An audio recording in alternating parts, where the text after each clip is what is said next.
اگلا باب ہے 18 نمبر باب. اس میں 5 آیات ہیں اور 3 احادیث ہیں. یہ باب ہے دین میں نئی بدعتیں نکالنا، نئی باتیں نکالنا، اور ایسا کرنا جو ہے وہ گمراہی ہے.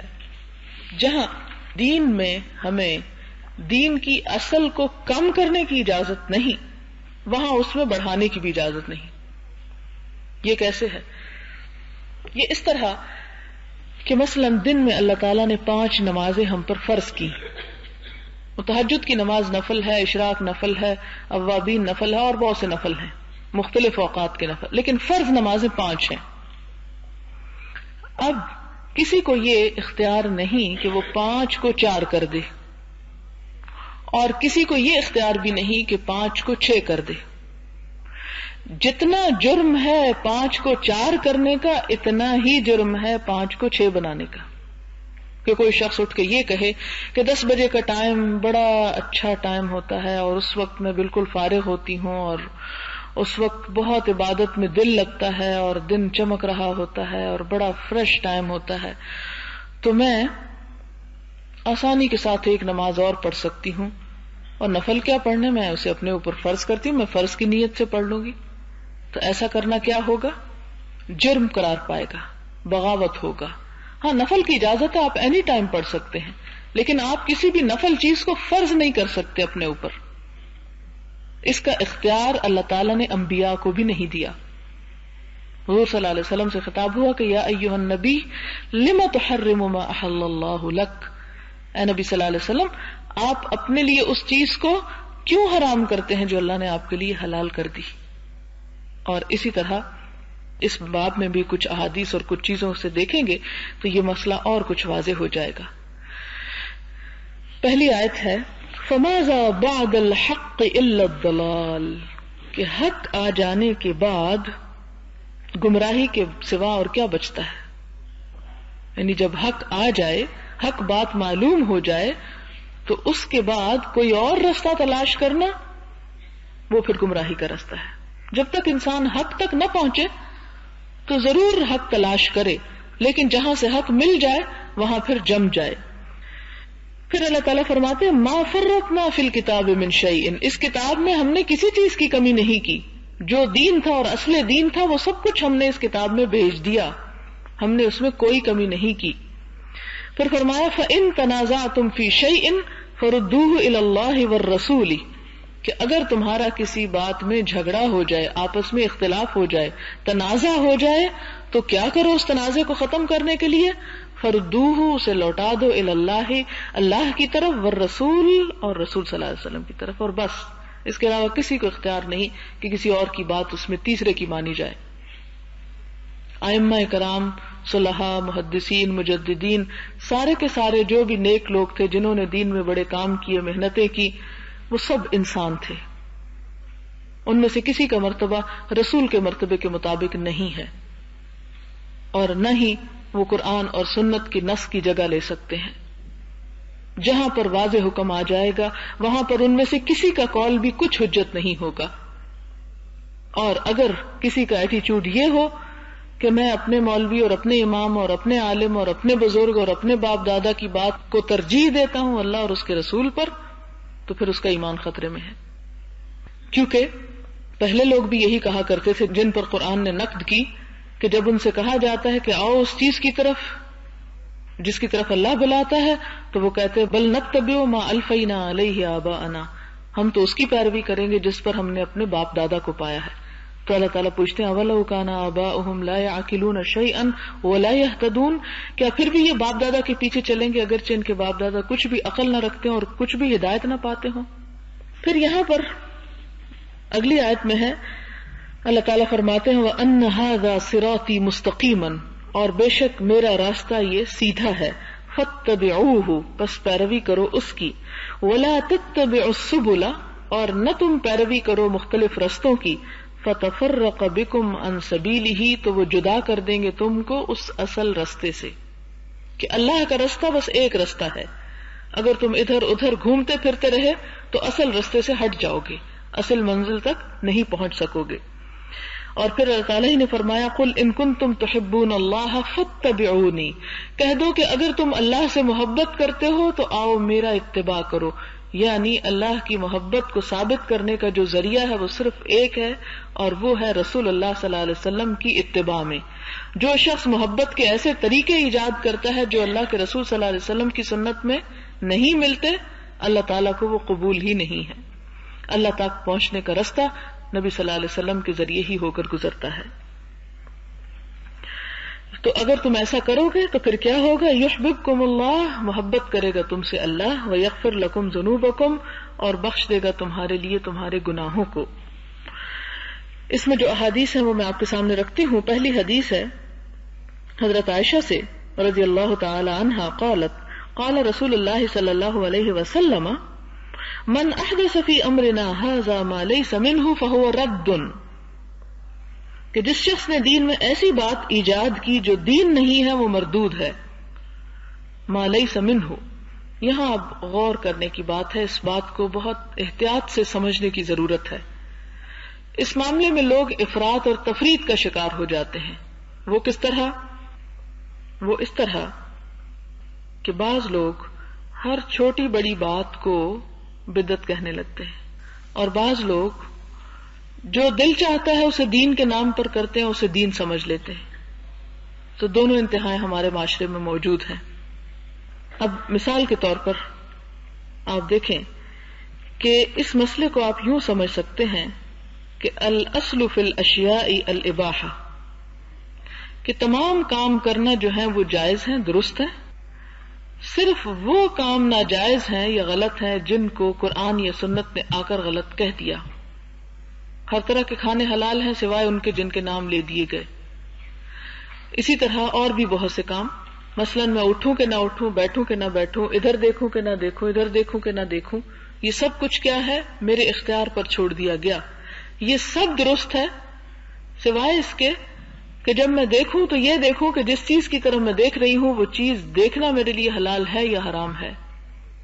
اسی طرح میں یہ لوں یا نہ لوں، سب کچھ لینا حلال ہے جب تک کہ وہ میرا اپنا ہے یا جس پر میرا حق ہے. لینا کچھ بھی چیز اس وقت حرام ہوگا جب وہ کسی اور کی ملکیت ہو اور اس کی اجازت یا مرضی کے بغیر میں لے لوں.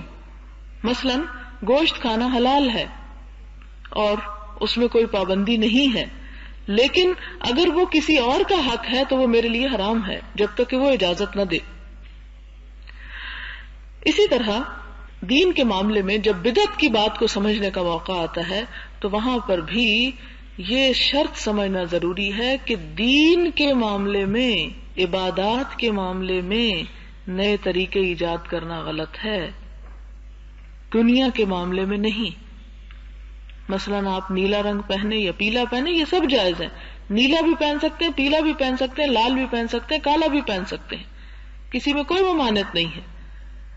آپ کپڑے لمبے پہنے کہ چھوٹے پہنے سب پہن سکتے ہیں، بس یہ کہ ننگے نہ ہو پہن کر. لیکن نماز میں آپ کیا کریں گے؟ اتنی ہی رکعتیں پڑھیں گے جتنی آپ کو پڑھنے کی اجازت دی گئی. اگر صبح کی فرض میں 2 رکعتیں ہیں تو آپ کو 2 ہی پڑھنی ہوں گی، آپ 4 نہیں کر سکتے. لیکن آپ رات کی نیند میں 4 گھنٹے سونا چاہیں یا 6 سونا چاہیں یا 8 سونا چاہیں، آپ سو سکتے ہیں. صرف یہ شرط ہے کہ آپ صبح اٹھ کے نماز پڑھ لیں سورج نکلنے سے پہلے. اب آپ کو فرق واضح ہو گیا ہوگا کہ نیند کے معاملے میں تو آپ کو اختیار ہے، وہ آپ کا کیا کام ہے، آپ کا ذاتی ایک فعل ہے. دین نے اس میں کوئی لمٹ نہیں پیدا کی کہ لوگوں صرف 4 گھنٹے سونا جائز اور 5واں گھنٹہ ناجائز ہے. ایسی کوئی بات نہیں ہے. مثلا حضور صلی اللہ علیہ وسلم اگر 4 سوتے تھے یا 5 سوتے تھے تو بعد میں اگر کوئی شخص 6 گھنٹے سوتا ہے یا 7 سوتا ہے تو اس کا یہ سونا جو ہے وہ بدعت نہیں ہے اور نہ اللہ کے رسول صلی اللہ علیہ وسلم سے آگے بڑھنا ہے. کیوں؟ اس لیے کہ آپ صلی اللہ علیہ وسلم کی شخصیت کے 2 پہلو تھے، ایک بطور انسان اور ایک بطور رسول یا نبی کے. وہ کام جو آپ نے رسول کی حیثیت میں کیے، پیغام بر ہونے کی حیثیت میں کیے، اللہ تعالی کے دین کی تشریح کرتے ہوئے کیے، ان کو ہم اپنی مرضی سے گھٹا بڑھا نہیں سکتے. ان کو گھٹانا بھی غلط، ان کو بڑھانا بھی غلط. گھٹائیں گے تو جرم اور بڑھائیں گے تو بدعت شمار ہوگا. لیکن جو کام آپ نے بطور ایک انسان کیے، مثلاً آپ نے کھانا کھایا اور کھانا کھاتے ہوئے آپ نے اس میں مثلاً کدو کو پسند کیا، اب اگر کسی شخص کو اپنی طبیعت کی وجہ سے کدو کھانا پسند نہ ہو تو اس صورت میں اس کا یہ نہ کھانا جو ہے یہ نافرمانی نہیں شمار ہوگا، کیونکہ آپ کا یہ کام، آپ کی یہ پسند دین کے حوالے سے نہیں ہے، آپ کی ایک ذاتی پسند ہے، اس میں ہم کمی بیشی کر سکتے ہیں. اس بات کو میں اس لیے بہت زیادہ کلیئر کرنے کی کوشش کر رہی ہوں کیونکہ ہمارے ہاں جو مشکلات پیدا ہوئی ہیں ہمارے معاشرے میں، اور جو ریجڈیٹی پیدا ہوئی ہے اور جو دین کو ایک بہت سخت چیز بنا دیا گیا ہے، وہ اسی بات کے نہ سمجھنے کی وجہ سے ہوا ہے. اسی طرح مثال کے طور پر آپ دیکھیں کہ آپ صلی اللہ علیہ وسلم نے مختلف طرح کے پھل کھائے، کچھ چیزیں اپنے کھانے میں پسند کی، کچھ چیزیں ناپسند بھی تھیں. آپ کے سامنے ایک خاص جانور کا گوشت رکھا گیا تو آپ نے کہا اٹھا لو، میں نہیں کھاتا. لوگوں نے پوچھا کہ حرام ہے؟ آپ نے فرمایا نہیں، حرام نہیں ہے، مجھے پسند نہیں ہے. تو اس میں کیا ہے کہ انسان ہونے کی حیثیت سے آپ صلی اللہ علیہ وسلم کی پسند اور ناپسند جو ہے، اس میں اگر ہماری پسند اور ناپسند اس سے مختلف ہو جاتی ہے تو اس میں گناہ نہیں ہے.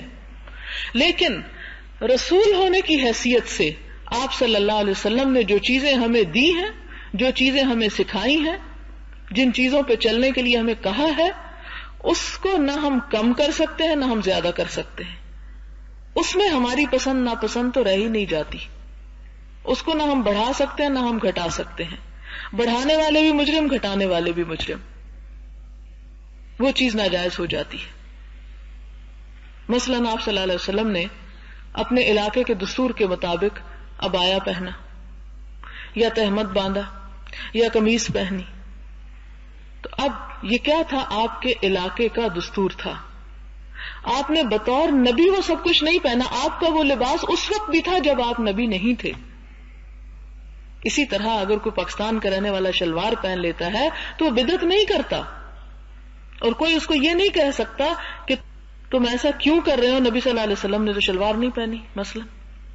اسی طرح آپ صلی اللہ علیہ وسلم نے اگر امامہ باندھا تو وہ ایک علاقے کے دستور کے مطابق ہے.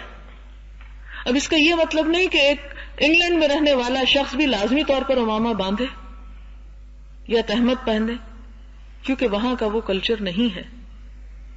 لہذا ہمارے ہاں جب دین میں اس طرح کی سختیاں آئیں کہ نہیں کہیں بھی کوئی ہے تو لازمی طور پر اس کو یہی ڈریس پہننا پڑے گا، اور اس کو دین بنا دیا گیا، اور جس نے اس سے ذرا ادھر ادھر ہٹنے کی کوشش کی اس کے اوپر کفر کے فتوے لگ گئے، یہ دین نہیں ہے.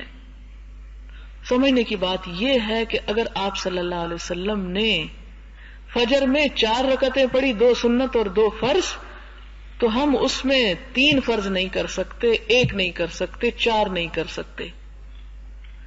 اسی طرح آپ صلی اللہ علیہ وسلم نے زندگی کے مختلف اور کاموں میں جو طرز عمل نبی کی حیثیت سے اختیار کیا، اس میں ہم آگے پیچھے ہٹ نہیں سکتے.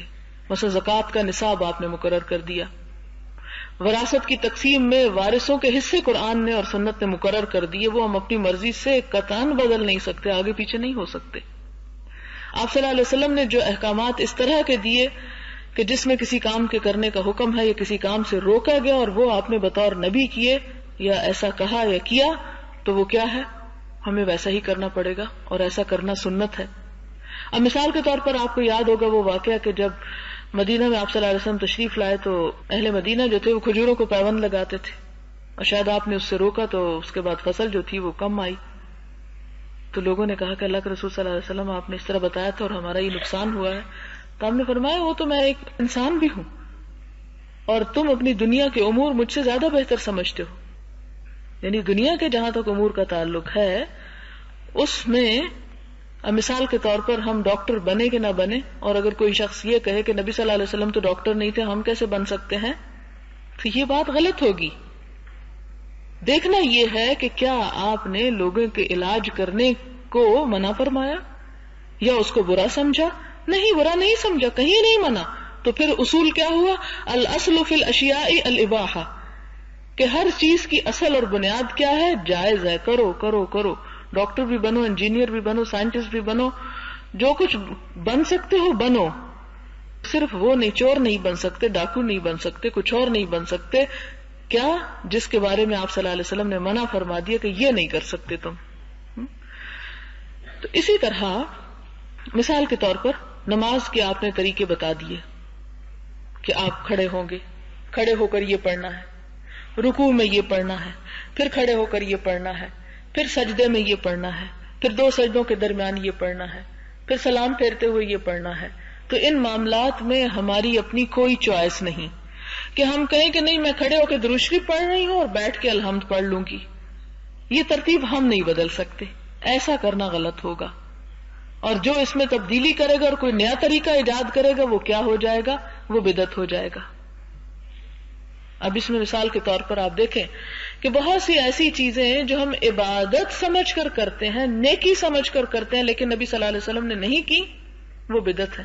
مثلا ہم دیکھیں کہ مرنے کے اوپر جب کوئی مر جاتا ہے تو ہمارے ہاں نیکی کا کام سمجھ کر، عبادت سمجھ کر جو کھانا دیا جاتا ہے اس کے اوپر کچھ کلام پڑھتے ہیں، سورۃ الفاتحہ پڑھتے ہیں یا کل پڑھتے ہیں یا معلوم نہیں کیا کچھ پڑھتے ہیں.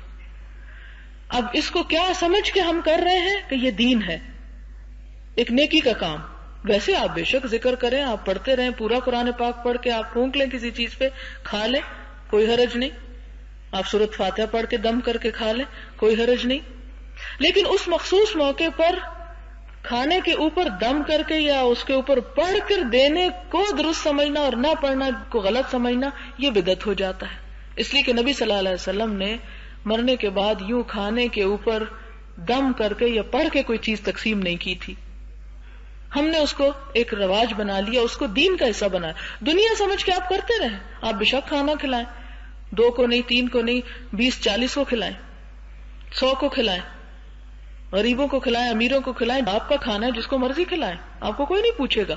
لیکن اگر آپ یہ کہیں کہ میں ایک دین کا فرض سمجھ کے کھلا رہی ہوں اور جس نے نہ کھلایا وہ گناہ کر رہا ہے، تو وہ چیز جرم ہو جائے گی. کیوں؟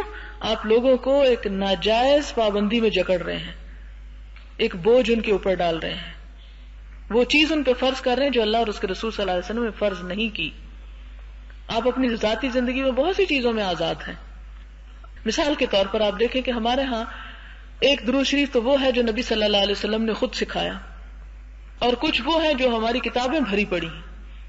ہر گھر میں ایسی کتابیں آپ کو مل جائیں گی، اور ان کے پھر نام بھی ہم نے خود رکھ لیے، کوئی درود ناری اور کوئی نوری اور کوئی ماہی اور کوئی پتہ نہیں کیا کیا. کوئی حرج نہیں، آپ لکھیں درود. اللہ کے رسول صلی اللہ علیہ وسلم کی تعریف ہے، اس میں کیا گناہ کی بات ہے؟ درود لکھیں، نعت لکھیں. آپ صلی اللہ علیہ وسلم کی تعریف جو ہے آپ کی محبت میں کرنا ثواب کا کام ہے، کوئی برائی نہیں اس میں. آپ اسی طرح آپ صلی اللہ علیہ وسلم کی زندگی کے اوپر کوئی کہانی لکھیں، کوئی کتاب لکھیں، کئی کتابیں لکھیں، کئی والیوم لکھیں، انسائکلوپیڈیا بنا دیں، کوئی حرج نہیں، کوئی اس میں گناہ نہیں. لیکن جب آپ یہ کہیں کہ اس درود کے پڑھنے کے اتنا اتنا اتنا ثواب ہے اور اتنے 1000 گناہ معاف ہو جائیں گے اور اتنی نیکیاں مل جائیں گی اور اتنے سونے کے محل تیار ہو جائیں گے اور اتنے فلاں اور فلاں مل جائے گا اور اتنی شفائیں ہو جائیں گی اور اتنی بلائیں دور ہو جائیں گی، تو یہ کیا ہو جائے گا؟ پھر یہ بدعت ہو جائے گا. یہ ہے اصل فرق سمجھنے کا، جس کو ہم نہیں سمجھتے، افراط اور تفریط کا شکار ہوتے ہیں، پھر غلط فتوے دیتے ہیں.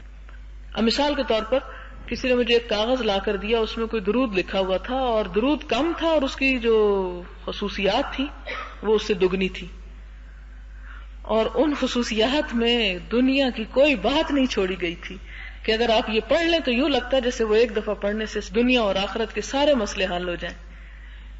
مثلا آپ ایک گولی اٹھاتے ہیں، رستے میں پڑی ہوئی ہے، وہ ملتی ہے پیراسیٹامول کی گولی سے، کیا آپ صرف اس کی ظاہری شکل دیکھ کے وہ کھا لیں گے؟ نہیں کھائیں گے نا، جب تک کہ آپ کسی ایکسپرٹ سے پوچھیں نا کہ واقعی یہ پیراسیٹامول ہے، یا آپ کہیں وہ بھی سفید ہوتی ہے، یہ بھی سفید ہے، وہ بھی گول ہوتی ہے، یہ بھی گول ہے، اس کے بیچ میں بھی کٹ ہے، اس کے بیچ میں بھی کٹ کا نشان پڑا ہوا ہے، لہذا میرے خیال میں یہ پیراسیٹامول ہی ہے تو میں کھا لیتی ہوں. تو نتیجہ کیا نکلے گا؟ ریئیکشن بھی ہو سکتا ہے اور بعض اوقات بڑا خطرناک ریئیکشن ہو سکتا ہے. اسی طرح ہر سنی سنائی بات، حضور صلی اللہ علیہ وسلم نے تو یہ فرمایا تھا کہ کسی شخص کے جھوٹا ہونے کے لیے یہ بات کافی کہ وہ ہر سنی سنی بات کو یقین کر لے جب تک اس کے پیچھے کوئی دلیل نہ ہو، کوئی ریفرنس نہ ہو. ان کے وہ جو لکھے ہوئے ہیں کہ جبریل آئے اور انہوں نے دیا اور بتایا، اور بعض تو حیرت ہوتی ہے کہ کئی اردو کے لفظ ایسے درودوں کے اندر عربی بنا کے ڈالے ہوئے ہیں جن کی عربی میں اصل ہی کوئی نہیں سرے سے، اور ان کو قرآن پاک پڑھنے پہ اتنا یقین کوئی نہیں ہے ہمارا جتنا ان کو پڑھنے پہ یقین ہے. قرآن نہ پڑھے کوئی حرج نہیں، کوئی فرق نہیں پڑتا، وہ نہ پڑھے دن نہیں گزرتا، وہم آنے لگتے ہیں کہ پتہ نہیں کیا آفت ٹوٹ پڑے گی. ان پہ ہمارا یقین پختہ ہے اگرچہ اس کے پیچھے کوئی دلیل نہ ہو، اور دلیل صرف یہ نہیں کہ وہ اس کے اوپر چند اگر باتیں لکھی ہیں وداؤٹ ریفرنس، نہ کسی کتاب کا ریفرنس ہوگا. مثال کے طور پر یہاں جو میں آپ کو بات بتاتی ہوں اس میں آپ کو یہ کہتی ہوں یہ ابو ہریرہ سے روایت ہے، یہ بخاری کی روایت ہے، یہ مسلم کی روایت ہے. بخاری اور مسلم کو ساری دنیا جانتی، علماء کا اتفاق ہے کہ اللہ کی کتاب قرآن کے بعد سب سے سچی کتاب جو ہے وہ بخاری کتاب ہے، پھر اس کے بعد مسلم ہے، پھر اس کے علاوہ اور بھی حدیث کی کتاب ہے. تو یہ دنیا کے معاملے میں ہم مثال کے طور پر ایک چھوٹی سی کپڑا خریدنے جاتے ہیں تو مہر کو گھسا گھسا کے دیکھتے ہیں کہ لکھا ہوتا ہے میڈ ان جاپان، جاپانی تو نہیں اترتی، یہ تو لگتا ہے کوئی اور ہے، اتر رہی، نکلی ہے، جعلی ہے. ایک کپڑا خریدنے کے معاملے میں ہماری نظر اور ہمارے عقل اتنا کام کرتی ہے، دین کے معاملے میں ہم نے اپنی عقل کو بند کر دیا ہے. ہم نہیں بتانے والے سے اٹھ کے یہ پوچھتے کہ کہاں سے بتا رہے، لکھنے والوں کو کوئی پوچھنے والا نہیں، اور وہ ان کا یہ لکھنا کیا ہے کسی ثواب اور نیکی کے لیے نہیں، بزنس کے طور پر. ظاہر ہے کہ اگر میں آپ کو ایسا بزنس کرنا چاہوں اور آپ کو ایسی ایسی چیزیں لکھ کر لا دوں کہ یہ پڑھنے سے اتنا ثواب، اتنی نیکیاں، اتنے کروڑ گناہ معاف، سب سے شارٹ کٹ ہے یہ تو سب کو ایسی باتیں اچھی لگتی ہیں. تو جن کے دل میں خدا کا خوف نہ ہو اور وہ جھوٹ کے ذریعے لوگوں کو گمراہ کرے. بنی اسرائیل کے علماء کیوں قرآن بار بار پکڑتا ہے انہیں کہ وہ اللہ کی آیات کو تھوڑے پیسوں کے عوض بیچ ڈالتے ہیں، اللہ کی آیات کو تھوڑے پیسوں کے عوض بیچ ڈالتے ہیں. یہی کام ہمارے علماء تو ان کو نہیں ہمیں کہنا چاہیے کیونکہ اس میں علماء کی توہین ہے. ایسے لوگوں نے، ایسے چھاپنے والوں نے کہ جنہوں نے ان کو بیچ کر عام کرنا چاہا اور اس سے دنیا کے فائدے کمانے چاہے، انہوں نے ایسی چیزیں عام کر دی. اس کا نتیجہ کیا ہوا؟ لوگوں نے وہ پکڑ لی، لوگ ان سے چپک گئے، قرآن، سنت، حدیث سب کچھ پیچھے چلا گیا. آپ دیکھیں کہ ہماری کتابیں پھر کنہوں نے پڑھی؟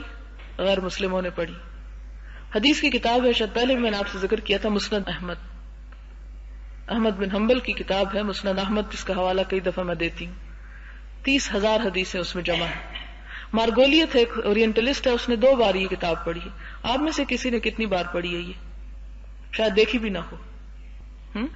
تو ہم نے کیا کیا؟ وہ درود ماہی اور لکھی اور تاج کے ساتھ چپک گئے. ٹھیک ہے، حضور صلی اللہ علیہ وسلم کی تعریف میں جو بھی الفاظ ہیں وہ کوئی بھی کرے ہمیں قدر ہے، ایون کو غیر مسلم بھی کرے. آپ کے شاید علم میں ہو یہ بات کہ حضور صلی اللہ علیہ وسلم کی بہت سی نعتیں اور آپ کے لیے بہت ہی تعریف اور مدح کے کلمات بڑے خوبصورت انداز میں غیر مسلموں نے بھی کہے. کتابیں ہیں ان کی آپ صلی اللہ علیہ وسلم کی تعریف میں، قابل قدر باتیں ہیں کہ ہمارے نبی کی بات ہے، ہمیں محبت ہے اپنے نبی صلی اللہ علیہ وسلم سے، تو ان کے لیے جو بھی کوئی اچھے الفاظ کہے گا اس کے لیے بھی ہمارے دل میں قدر ہوگی، اس کو بھی ہم اپریشیٹ کریں گے. لیکن جو یہ کہے گا کہ میں نے یہ جو لکھا ہے اس پر اتنے کروڑ نیکیاں آپ کو ملیں گی اگر آپ پڑھ لیں، تو اس سے ہمیں بیر ہوگا، اس کو نہیں چھوڑیں گے ہم. پھر کہ تم یہ دین کو بنانے والے کہاں سے آگے اور یہ فتویٰ دینے والے کہاں سے آگے کہ اس کام کے کرنے کا اتنا ثواب اور اس کے اتنا، کیا اللہ کے رسول صلی اللہ علیہ وسلم بھول گئے تھے بتانا؟ اللہ تعالیٰ تو یہ قرآن پاک میں فرماتے ہیں ما فرطنا فی الکتاب من شیء، ہم نے کتاب میں اپنے دین میں کسی قسم کی کوئی کمی نہیں کی کہ ہم کچھ بتانا بھول گئے. تو یہ لوگ کہاں سے آگے 1400 سال کے بعد کہ جو کسی بھی چیز کے ساتھ نئے نئے فتوے اور نئے نئے اجر اور ثواب اور نیکیاں بتانے اور بشارتیں دینے کے لیے پیدا ہو گئے. لہذا آپ صلی اللہ علیہ وسلم نے فرمایا کہ جس شخص نے دین میں یہ لفظ انڈر لائن کر لے کہ دین میں، دنیا میں نہیں، دین میں ایسی بات ایجاد کی جو دین میں نہیں ہے، تو وہ رد ہے، مردود ہے، ریجیکٹڈ ہے. اگر دنیا والی بات ہو جائے پھر تو کوئی بھی ایجاد منع ہو جائے، اور پھر وہ جو ہمارے مسلمان سائنٹسٹ گزرے جنہوں نے ایجادوں سے دنیا بھر دی، وہ تو سارے ہی بدعتی قرار پائے. پھر آپ صلی اللہ علیہ وسلم نے فرمایا من عمل عملا لیس علیہ امرنا فہو رد، جس نے ایسا عمل کیا کہ جس پر ہمارا حکم نہیں، کہ ہم نے نہیں اسے کہا تھا یہ کرنا، اس نے ثواب سمجھ کے وہ کیا، تو اس کا عمل بھی کیا ہوگا؟ رد ہو جائے گا. اگلی حدیث ہے حضرت جابر سے کہ حضور صلی اللہ علیہ وسلم خطبہ ارشاد فرما رہے تھے، دوران خطاب آپ کی آنکھیں سرخ ہو گئیں، آپ کا لب و لہجہ تیز ہو گیا، آپ کی آواز بلند ہو گئی، غصہ بڑھ گیا، گویا معلوم ہوتا تھا آپ کسی دشمن لشکر سے ڈرا رہے ہیں جو صبح و شام حملہ آور ہونے والا ہے. یہ بھی فرمایا میں اور قیامت اس طرح ساتھ ساتھ مبعوث کیے گئے ہیں جس طرح یہ انگلیاں، یہ دو انگلیوں کا اشارہ کر کے فرمایا کہ وَيَقْرُنُ بَيْنَ إِصْبَعَيْهِ السَّبَابَ وَالْوُسْطَى، سبابہ اس انگلی کو کہتے ہیں اور یہ وسطی، آپ نے یہ دو انگلیاں کٹھی کر کے فرمایا کہ میرے اور قیامت کے درمیان اب اور کوئی نہیں آئے گا. اور پھر یعنی میں نے جو شریعت تھی مکمل کر دی، اب کسی کو حق نہیں کہ کوئی آ کے نئی اس دین میں باتیں پھیلائے یا نئی نبوت کا دعویٰ کرے.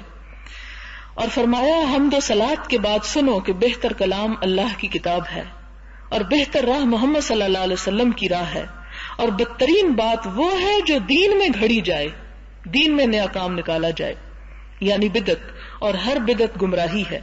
پھر ارشاد فرماتے میں ہر مسلمان کے لیے اسے آپ سے بھی زیادہ اولا ہوں، قریب ہوں، یعنی کسی بھی اور سے زیادہ اس کے قریب ہوں. جو مال چھوڑ جائے وہ اس کے اہل و عیال کا ہے، اور اگر قرض یا لاوارث اولاد چھوڑ جائیں تو میں ان کا کفیل ہوں. اس حدیث کا مطلب یہ ہے، یعنی یہ طویل حدیث ہے جس میں سے اصل میں یہ ٹکڑا جو یہاں پر لکھا گیا اس کا مطلب یہ آپ صلی اللہ علیہ وسلم نے جو فرمایا کہ شر الامور محدثاتها وکل بدعۃ ضلالہ، کہ سب سے بدترین کام وہ ہے جو دین میں نئے سرے سے گھڑ لیے جائیں. اور ایک اور جگہ پر آتا ہے کل محدثۃ بدعہ، ہر دین میں نئی نکالی ہوئی بات بدعت، وکل بدعۃ ضلالہ، ہر بدعت گمراہی، وکل ضلالۃ فی النار، اور ہر گمراہی کا انجام آگ ہے. لہذا ہمیں آنکھیں کھولنے کی اور ہوش و حواس میں رہ کر دین کو سیکھنے اور سمجھنے کی ضرورت ہے. اس لیے کہ اگر کوئی شخص یہ کہے کہ لوگوں آؤ میں تمہیں گمراہ کروں، تو کوئی اس کے پیچھے نہیں چلے گا، کوئی اس کی بات نہیں سنے گا، کوئی اس پہ کان نہیں دھرے گا. تو گمراہ کرنے والے بھی کہاں سے رستہ لیتے ہیں، کس کا سہارا لیتے ہیں؟ وہ بھی دین ہی کا سہارا لیتے ہیں. پھر اصل دین سے تو گمراہ نہیں کر سکتے، تو کس سے کرتے ہیں؟ اسی قسم کی نئی نکالی ہوئی باتوں سے اور فتنوں سے اور غلط تعویلوں سے. تو اللہ تعالی ہمیں ان سے بچا لے. تو آج کی سوچ میں صرف آپ کو یہ دیتی ہوں کہ آپ اپنے ارد گرد اپنی عبادات، ہر وہ کام جسے آپ دین سمجھ کے کرنے لگے، رک کر ٹھہر کر سوچیں، سمجھیں اور اپنے آپ سے پوچھیں اس کی کیا دلیل ہے، میں یہ کیوں کر رہی ہوں، کیا واقعی اس کے کرنے پر نیکی ہے یا نہیں. اور اگر نہیں پتا تو پتا ہونا چاہیے. یہی وہ علم ہے جس کا سیکھنا فرض عین ہے، لازم ہے ہم سب پر، کہ دین کے نام پر ہم جو کچھ کر رہے ہیں اس کے پیچھے ایک سالڈ گراؤنڈ ہونی چاہیے، مضبوط دلیل ہونی چاہیے کہ ہاں یہ اللہ کے رسول صلی اللہ علیہ وسلم نے ایسا کیا اس لیے میں کر رہی ہوں. کوئی کام بھی اندھے بہرے بن کے نہیں کرنا. اور پھر انشاءاللہ اس طرح ہدایت کا رستہ انسان کو ملتا ہے اور باقی سب کچھ جو بیکار ہوتا ہے وہ جھڑ جاتا ہے. لیکن اگر ہم نے دین کو دوسروں کے حوالے کر دیا، جو چاہیں ہمیں بتا کے گھر چلے جائیں، تو پھر ہمارے بھٹکنے میں کوئی کسر نہیں رہے گی. ذکر سے تو آپ صلی اللہ علیہ وسلم نے منع نہیں کیا، قرآن پڑھنے سے بھی منع نہیں کیا. آپ قرآن پڑھیں، آپ ذکر کریں، آپ جو کریں، لیکن یہ جو نمبر آپ فکس کرتے ہیں کہ اتنا کریں گے تو یہ ملے گا، یہ ٹھیک نہیں. جہاں پر نمبر آپ نے خود مقرر کیا وہ ٹھیک ہے. ان چیزوں نے ہماری روح نکال دی. نعت پڑھنا بھی کوئی بری بات نہیں، آپ صلی اللہ علیہ وسلم کا ذکر کرنا بھی کوئی بری بات نہیں، لیکن یہ ساتھ سوچ لینا کہ اس طرح کرنے سے اتنا ثواب ہے اور اتنے گناہوں کی معافی ہے اور ایسا ہے، یہ باتیں درست نہیں. یا اس کا ایک خاص پیٹرن مقرر کر لینا، اس سے ہٹ کے نہیں کرنا. اب دیکھیں نماز میں بھی درود شریف تو ہم کہاں پڑھتے ہیں؟ بیٹھ کے ہی پڑھتے ہیں نا. تو ہم واجب کر لیں. اور اس میں تو آپ نے سنے ہوں گے وہ شعر کہ جو بے ادب وہ محفل سے نکل جائے، اور مطلب دوسرے کو برداشت بھی نہیں کرتے. پھر تو ہر ایک بے ادب ہے کہ بیٹھ کے نماز میں درود شریف پڑھتا ہے، اگر ادب کا معیار صرف کھڑے ہونا ہے. حالانکہ حدیث واضح ہے حضرت انس کی کہ ہم سے زیادہ حضور صلی اللہ علیہ وسلم کو کوئی پیار نہیں کرتا تھا، لیکن جب آپ آتے ہم اٹھتے نہیں تھے، کیونکہ ہمیں پتا تھا کہ آپ کو ہمارا اٹھنا پسند نہیں ہے. آپ صلی اللہ علیہ وسلم اپنے لیے اٹھنا لوگوں کا پسند نہیں فرماتے تھے. تو ہم نے وہ کام واجب کر لیا اپنے اوپر جو کہ آپ کو ناپسند تھا. جتنے بھی ہم کام کرتے ہیں اس کے پیچھے دلیل ہونی چاہیے. آپ صلی اللہ علیہ وسلم نے احترام کا معیار یہ قائم کیا تو ہمیں بھی وہی رکھنا چاہیے. اور اگر آپ نے یہ نہیں کیا کچھ اور، یا جو لوگ اس کو قائم رکھنا چاہتے ہیں وہ بھی ضرور رکھیں، لیکن دلیل کے ساتھ کہ ہاں واقعی اللہ کے رسول صلی اللہ علیہ وسلم کے احترام میں سب لوگ اٹھا کرتے تھے. یا یہ کہ آپ صلی اللہ علیہ وسلم پر درود شریف جو ہے وہ کھڑے ہو کر ہی پڑھنا زیادہ ضروری ہے، کیونکہ اس کی دلیل یہ کہ نماز میں بھی کھڑے ہو کے پڑھا جاتا ہے. تو یہ تو دلیل نہیں ہے نا، ایسا نہیں ہے. پھر ہم وہ باتیں کیوں واجب کر لیتے ہیں اپنے اوپر، کیوں سختی کرتے ہیں اپنے اوپر، اور کیوں صرف اسی مہینے میں وہ کام کرتے ہیں، اور کیوں صرف ایک خاص بر صغیر کے پیٹرن پر ہی کرتے ہیں. عرب دنیا میں تو اس طرح یہ کام کرنے کا کوئی رواج نہیں جس کو ہم نے اپنے اوپر فرض کر لیا. یعنی نعت پڑھنے میں کوئی قباحت نہیں ہے، کوئی برائی نہیں، بس صرف یہ قباحت ایک ہوتی ہے کہ اس میں حضور صلی اللہ علیہ وسلم کے مقام کو نہ اللہ سے بڑھایا جائے اور نہ گھٹایا جائے آپ کی شان سے. آپ دیکھیں کہ حضرت حسان بن ثابت نے آپ کے لیے نعت کہی، آپ کے سامنے آپ کو سنائی. حضرت عائشہ نے آپ کے بارے میں شعر کہے، اور بھی شعر موجود ہیں ابی ابن کعب کے ہیں. اور ابی ابن کعب کے بارے میں تو بڑی خوبصورت دعات کل پرسوں میں نے پڑھی کہ جب حضور صلی اللہ علیہ وسلم نے ان کو بتایا کہ اللہ تعالیٰ نے آپ کو سلام بھیجا ہے یا آپ سے خوش ہے، تو وہ فرتے جذبات سے، یعنی اس خوشی سے ان کی آنکھوں سے آنسو نکل پڑے کہ اللہ تعالیٰ میرا ذکر کرتے ہیں اور یعنی مجھ سے راضی ہیں. تو اسی طرح اور بھی لوگ تھے جنہوں نے حضور صلی اللہ علیہ وسلم کی زندگی میں اور بعد میں 1400 سال سے نعت کا سلسلہ کبھی بھی نہیں بند ہوا، اور اس میں کوئی کباط نہیں، بلکہ کبھی کبھی ایسی نعتیں پڑھنی چاہیے تاکہ دل کے اندر محبت پیدا ہو، لیکن آوازوں کا مقابلہ نہیں. ہمارے ہاں نعت کی روح کوئی نہیں رہی، پڑھنے والوں کو بھی کوئی پتہ نہیں وہ پڑھ کیا رہے ہیں، اور سننے والوں کو بھی کوئی سمجھ نہیں سن کیا رہے ہیں. ایک کھوکھلی برکت کا تصور ہے صرف. تو ہمیں ان ساری باتوں میں جان پیدا کرنے کی ضرورت ہے کہ سنیں تو دل پگھل جائیں، اور بولیں تو دل سے نکلے اور واقعی روح محسوس کرے اس کو. پھر آپ دیکھیں کہ فضا بدلتی ہے کہ نہیں بدلتی، معاشرہ بدلتا ہے کہ نہیں، کیونکہ آپ نے فرمایا تھا کہ بعض شعر جو ہے وہ جادو اثر رکھتے ہیں. وہ بات جو ہم نثر میں گھنٹوں میں ایک کرتے ہیں وہ شعر میں آپ 1 سیکنڈ کے اندر وہ کر سکتے ہیں، لیکن بات یہ ہے کہ وہ دل سے نکلتی ہو. صلی اللہ علیہ وسلم سب سے چھوٹا درود ہے، صلی اللہ علیہ وسلم. سورۃ الحجرات کے شروع میں آپ نے پڑھا ہوگا کہ اللہ سبحانہ وتعالیٰ فرماتے ہیں یا ایھا الذین آمنوا، اے لوگو جو ایمان لائے ہو، لا تقدموا بین یدی اللہ ورسولہ، کہ اے اہل ایمان اللہ اور رسول سے آگے بڑھنے کی کوشش نہ کرو. تو یہ آگے بڑھنا ہوتا ہے کہ انہوں نے ہمیں آسانی دی اور ہم آگے بڑھ کے اپنے لیے چیزیں واجب کرتے چلے جائیں اور مشکلیں پیدا کریں. وآخر دعوانا الحمد للہ رب العالمین. سبحانک اللہم وبحمدک نشہد ان لا الہ الا انت نستغفرک ونتوب الیک. والسلام علیکم ورحمۃ اللہ وبرکاتہ.